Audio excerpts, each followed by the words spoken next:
first and foremost, the first thing that has to be understood is there's a difference between Memorial Day and Veterans Day. Veterans Day goes back to all the way to World War I, when it first happened, when we first honored the veterans serving in World War I. So for me, Veterans Day is personal. It's a way of giving back thanks to those who have served.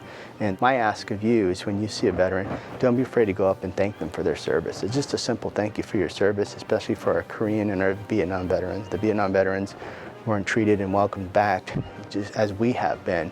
So anytime you have an opportunity to thank a Vietnam veteran, please do so. It's supporting those people who give up a significant portion of their life to serve the nation.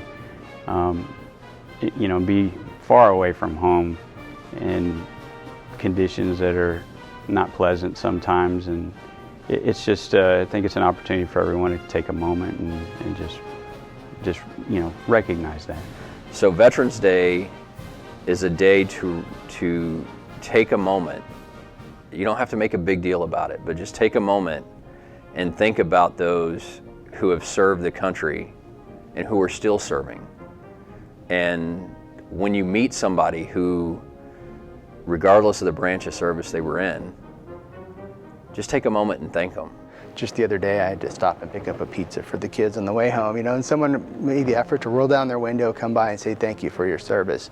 And that's kind of an interesting moment, truthfully. When, here I used to thank people, and that was one of my motivations for joining, but when people thank you for your service, you struggle with, well, what do I say? It's like, okay, you're welcome, but I remember thanking a very young Army corporal once in an airport, and I said, thank you for your service, and his response back was, it's an honor and a privilege to serve, and that always stuck with me.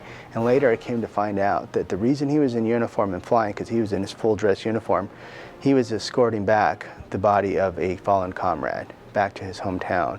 And so when we landed, this was in the airport, and when we landed, the pilot asked us all to remain seated so this member could leave the airplane and escort the casket. And that's when it really hit home for me, what it really means to serve, because some of these individuals aren't coming home, or at the time they were bringing their buddies back, who had fallen in battle. I think Veterans Day is important. It recognizes the many men and women who have not only sacrificed their lives, but continue to serve and share the importance of the military in helping to defend our country. So I joined the Navy in the spring of '88. I actually went to Frisco High School, the original, and Rick Reedy was the principal, believe it or not. So I didn't want to go to college, so I figured it was, a good thing to do. The irony is I spent the next 2 years in school learning how to be an aviation electronics technician. I didn't know it at the time, but I think looking back it was a calling. And it definitely shaped my life and my career path, from that point on, from my high school years.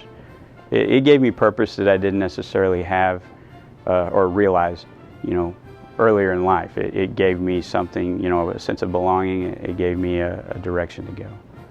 I took particular pride in serving in the military for a lot of reasons. One, just because I recognize the importance of serving your country, but also because there were a lot of people who looked to avoid that service. I joke that I'm the poster child for, coming in late. Came in at 38, and at the end of my, towards the end of the window they allow you to join, but I've been blessed to be able to serve since then. I'm a pharmacist by training, and I serve in the Navy as a pharmacist. So I was mobilized to go to Landstuhl, Germany and serve in the pharmacy department and provide medications for the wounded warriors who are being evacuated to Landstuhl from the combat field. Then we'd send them back home to the United States for further treatment, as well as taking care of military dependents throughout Europe in that environment.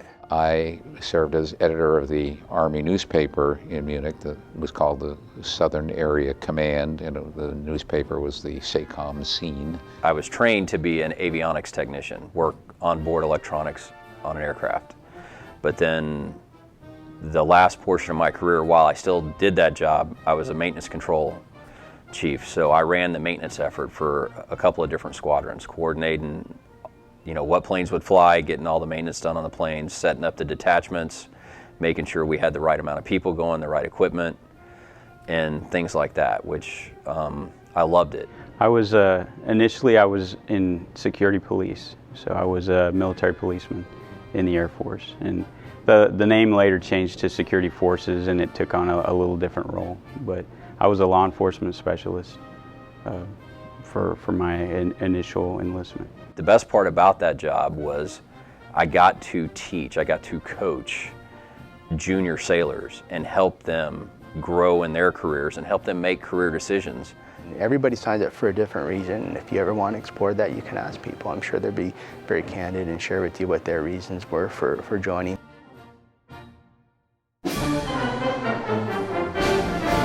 Depending on how much time you serve in the military, you can accrue your GI Bill benefit. So usually it's 3 years of active duty, if I recall correctly. If you serve 3 years of active duty, then you obtain almost a 100% benefit to obtain 4 years. Do a little research. There's so much available on the internet. You can go to every branch of service. Google it. U.S. Navy, U.S. Army, Air Force, Marines, Coast Guard, and see what opportunities are there. People would be surprised at the different skill sets that the military will teach you. And they've proven for hundreds of years that they can teach just about anybody almost anything. Each branch offers something different. The Air Force is known as the technology branch. There's a lot of technology involved in the Air Force. So there's somebody that really has an aptitude for computers, etc. The Air Force seems to have the most technology. I would say across the military, one of the biggest demands or needs now is cybersecurity. So whether it's defending our networks or breaking into opposition networks, there seems to be a huge demand and interest. And so for young folks that have an interest in computers and or talent, there's one opportunity there. The Marine Corps and the Army, they offer you plenty of different opportunities. There's an opportunity to serve in the infantry. Those are the combat support roles. There's nothing wrong with saying, hey, I'm going to do 4 years, or I'm going to do 6 years, because I'm going to get the GI Bill and then I'm going to go back to college. It's a great way to do it, but you have to be committed to it. It's not going to college. It's not hanging out with your friends. It's a completely different lifestyle change. My daughter has expressed some interest in wanting to go into medicine. And I said, well, you walk out of medical school with a huge debt. I said, you can join the military, they'll repay your loans, and then you can serve at the same time. So it's usually a year for a year. So if you have 4 years of medical school debt and you're willing to serve in the military for 4 years, they'll generally pay that off. So there's even an opportunity for those people who have graduated from college and they're looking for something to do, and maybe they have loans and they need a loan forgiveness program. The military offers that as well. But also understand, if you do embark on that endeavor, that, understand why you're there. And know that's a very serious environment. You'll make lifelong friends, you will learn skills, and you'll be training for possibly what could be your career later on in life. So I do recommend it, but don't take it lightly. It's definitely a serious calling. If you're going to make the decision that you want to join a branch of the military because you want the benefits of the college fund, take a real hard look at that, because it's not all it's cracked up to be. The benefits are outstanding, don't get me wrong, but there's a level of expectation when you sign your name on that line. You have to approach the military with a certain attitude, and you have to recognize that you're giving of yourself for the values of our democracy. Go serve honorably, work hard, learn what the military is all about, learn military history, learn why other people have devoted their lives in many respects to serving in the military. And you may be lucky and may not have to go through any wartime experiences, but a lot of people did.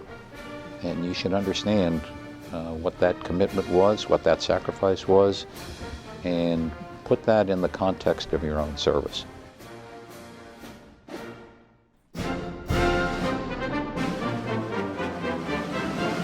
I've always said service equals sacrifice. It's fun to wear the uniform in some respects, and you take a lot of pride in it, but there's also a lot of sacrifice that goes into it. Be thankful for what you have, because it may not be there in the future. This is still the country that you can be pretty much whatever you want to be if you're willing to work hard enough for it. And that's why I feel I serve, so that everyone else has that same opportunity.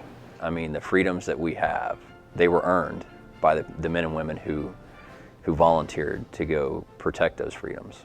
The best way they can honor veterans is to understand history. Before you go to school or before you go to work or some point, just take a moment and kind of think about the people you know. Think about your classmates, and do you know if any of their parents ever served in the military? It's important to recognize that there are people who are willing to give of themselves to serve in the military. I think the biggest travesty that can happen is when we forget about those people. We forget about what they've been through and what they've done. So it's impressive that the school is having an event on Veterans Day to make sure that, hey, we're acknowledging it and we're trying to educate. I felt it was important to recognize the values that we cherish as American citizens, and serving in the military helped to preserve that. I guess my ask is just to, whether you support the military, either by just thanking somebody, by doing some fundraising and sending out a care package, it's just an opportunity to say thank you. I think if you ask most of them, a simple thank you is all they really want.